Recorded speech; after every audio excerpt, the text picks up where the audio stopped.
As Tuesday dawned, an observer could wonder, would the odds be better on buying a lottery ticket in Athens or wagering on whether Greek politicians might manage to form an interim government to shepherd the country's new €130 billion rescue package through Parliament?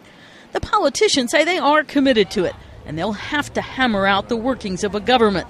They were coming and going. The cabinet resigned as the prime minister and the head of the opposition worked for a second day on fleshing out the nitty-gritty of their power-sharing deal. Observers were watching in Italy, too, what would happen to the government as beleaguered Prime Minister Silvio Berlusconi came under increasing pressure from global financial markets and faced yet another important test in Parliament. La Camera approva. Berlusconi won the vote.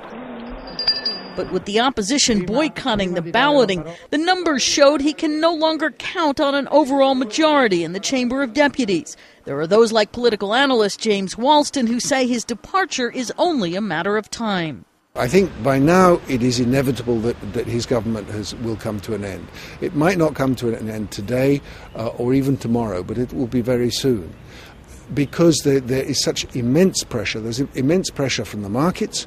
Stock markets had been surging on speculation Italy's longtime leader would be forced out.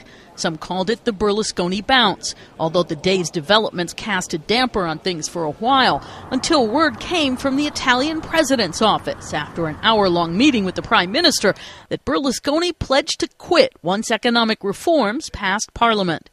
Back in beleaguered Greece, stocks were buoyant all along, perhaps boosted by a successful sale of treasury bills. But the optimism didn't extend onto the capital streets, where one young man declared it didn't really matter what the politicians do about their government. I don't think anything will change. Sustainable hope of better times in the future for Greece, for the Eurozone, and for the global economy might be further away than that lottery win after all. Karen Sloan, The Associated Press.